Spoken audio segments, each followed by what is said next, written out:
sebagai negara yang kaya akan keberagaman mulai dari suku, budaya, hingga agama. Namun, keberagaman ini bukan tanpa tantangan. Apakah kita sudah benar-benar hidup rukun satu sama lain meski berbeda keyakinan?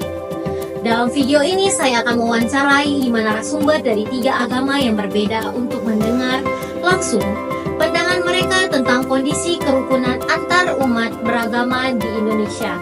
Mari kita simak bersama karena kerukunan adalah kunci kedamaian.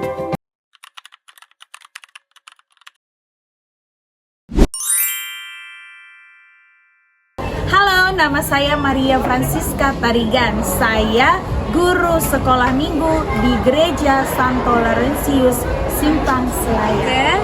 Mengenai kerukunan umat beragama secara keseluruhan di Indonesia, menurut pendapat saya pribadi, untuk kerukunan pada zaman sekarang itu agak menurun menurut saya. Untuk kerukunannya mungkin karena perorangannya, bukan karena rumah ibadahnya, tapi karena perorangannya. Lalu pendapat saya untuk skala 10-100, sudahkah kerukunan antar agama di Indonesia tercapai dengan baik dan bagaimana kondisi kerukunan khususnya agama narasumber dengan agama lain? Untuk skala saya rasa masih 70%. Karena yang seperti saya bilang tadi, untuk kerukunan ini ada oknum-oknum tertentu yang tidak sesuai dengan jalur agamanya melakukan atau mengajarkan agama sesuai yang sudah ditentukan sebelumnya. Untuk agama saya sendiri di bidang kerukunan itu, karena kebetulan saya beragama Katolik, karena di Katolik itu diajarkan cinta kasih, maka kami saling mengasihi. Nama saya Juniani Buru Tarigan, pekerjaan saya di gereja sebagai sintua di GBKP Pokok Mangga. Kalau ditanya 10-100, ya menurut saya itu belum maksimal. Antara agama saya dengan agama tetangga saja pun kadangkala ada selisih paham antara umat beragama.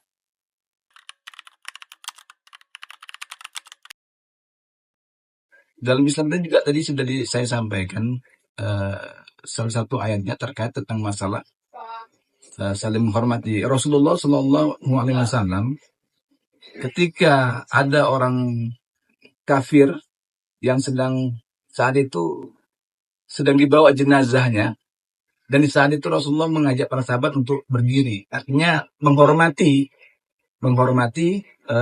ketika ada orang non-muslim membawa jenazah, itu Rasulullah menghormatinya. Ini menunjukkan Rasulullah itu sangat hormat dengan agama-agama lain. Artinya bahwa kita secara sosial itu tidak ada perbedaan antara kita dengan umat lain. Karena memang hablum minan nas ini memang Allah perintahkan ya. Di samping hablum minallah juga hablum minan nas. Jadi antara sesama manusia secara sosial, maka itu dalam Islam sangat dianjurkan untuk saling berhubungan tanpa membeda-bedakan kelompok tertentu atau agama tertentu. Tetapi dalam hal akidah itu mungkin yang digarisbawahi, karena itu memang menyangkut keyakinan. Artinya keyakinan kita seperti ini pandangannya, keyakinan orang lain juga berbeda pandangannya, tapi kita saling menghormati. Yang penting kita tidak boleh mengajak orang yang sudah beragama. Itu sebagai batasan. Karena memang juga ahli negara itu juga mengatur tentang masalah itu. Jadi negara juga mengatur tentang proses bagaimana jalannya sebuah agama di Indonesia ini agar tetap bisa berjalan dengan sebaik-baiknya. Jadi intinya tadi seperti yang saya sebutkan tadi, bahwasanya perintah Allah lita'arafu tadi itu untuk saling mengenal tadi itu menunjukkan bahwasanya antara Muslim dengan agama-agama yang lain itu memang harus saling bekerja sama dalam hal sosial ya, bukan dalam hal akidah. Dan akidah kita sudah final, masing-masing kita punya kepercayaan dan tata cara beribadah kita masing-masing. Ini kan perlu kita jaga. Jadi itulah pandangan saya tentang Islam memandang pentingnya kerukunan beragama baik di Indonesia maupun di negara-negara yang lainnya. Kalau di dalam ajaran kami, seperti yang saya bilang tadi, kami itu diajarkan dengan cinta kasih. Jadi jika ada seseorang yang berbuat kesalahan, kami itu mengajarkan dengan kasih, tidak dengan kekerasan.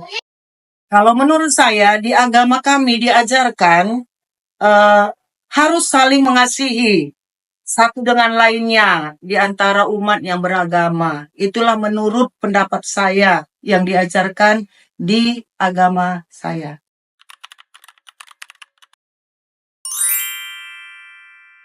Jadi bagaimana sebenarnya kehidupan beragama menciptakannya? Artinya satu sama lain saling menerima, saling melihat kelebihan dan kekurangannya. Terimalah itu apa adanya. Saya kalau misalnya dari segi agama, suku, atau sebagainya itu tidak boleh tidak dikenalkan sebenarnya. Harus kita ciptakan kerukunannya, harus kita saling membantu, harus saling berinteraksi satu sama yang lainnya. Kalau kita semakin membedakan, mungkin teman kita pun semakin sedikit. Itu yang menyebabkan perpecahan antara agama satu dengan yang lainnya. Jadi menurut saya kalau bisa ya agama apapun itu harus lihat bagaimana kita supaya bersatu sama lainnya. Seperti kata Pancasila kan Bhinneka Tunggal Ika.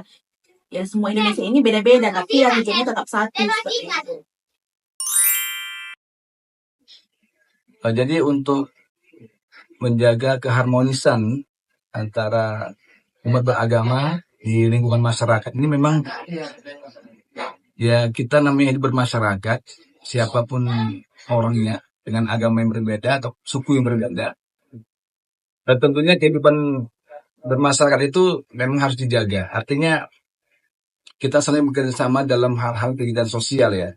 Dengan mereka yang beragama yang berbeda, kita ajak untuk menjaga lingkungan dengan sebaik-baiknya sehingga terciptalah sebuah keharmonisan dalam menjalankan kehidupan sehari-hari, tentunya terkait tentang masalah ibadah juga.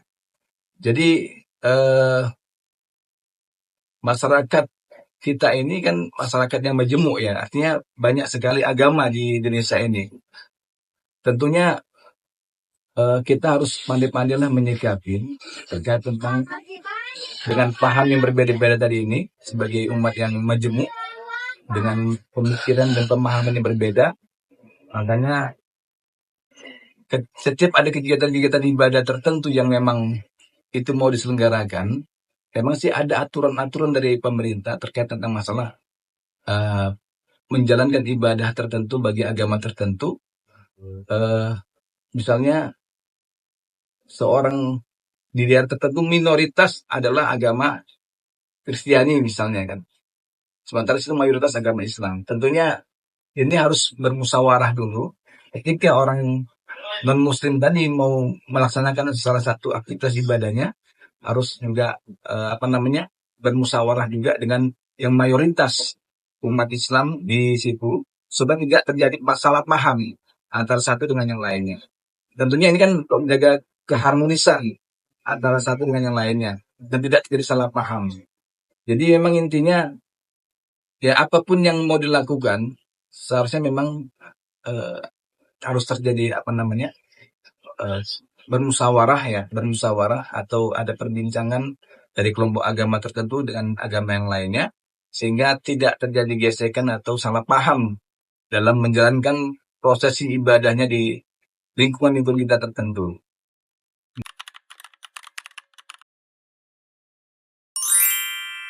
Kalau menurut saya tidak jauh-jauh ya dengan tolong menolong dan menebarkan cinta kasih. Jika kita memiliki cinta dan kasih di dalam diri kita, pasti kita bisa tolong menolong satu sama lain. Bagaimana bisa menerima itu semua? Maka hatiku kujaga. Ya, hatiku kujaga supaya apa? Supaya boleh melihat orang lain itu adalah saudaraku. Kita harus menghargai pendapat agama tetangga kita. Kita tidak boleh egois di dalam berpendapat. Oleh sebab itu, terjadilah keharmonisan di dalam umat beragama.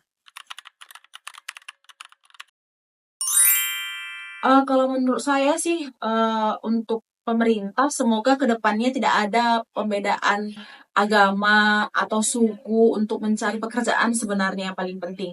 Karena kalau misalnya sekarang banyak yang membedakan agama, apalagi dari suku. Ya kedepannya semoga pemerintah melihat semua warga Indonesia itu sama, tidak membeda-bedakan, supaya kerukunan tetap tercipta. Karena kalau misalnya membedakan, semakin besar kan masyarakat ini semakin kacau kan. Jadi kedepannya semoga pemerintah bisa melihat semua warga Indonesia ini berbeda-beda, dan semoga dari berbeda-beda ini semua lapangan pekerjaan lebih diterima, tidak ada juga membedakan agama. Ya kedepannya lebih baik lagi seperti itu. Menurut saya peran pemerintah harus bijak supaya ketika ada permohonan dari umat kami, katakanlah dari agama Nasrani ingin mendirikan rumah ibadah, negara harus mendukung, bukan melarang, sehingga terjalinlah sesuatu yang kita inginkan di negara ini dengan baik antara umat beragama. Peran pemerintah adalah menciptakan suasana supaya menjaga hanya aman, para umat bisa beribadah dengan baik, sedemikian rupa sehingga suasana surga boleh hadir di bumi. Menurut saya, peran pemerintah itu sangat penting.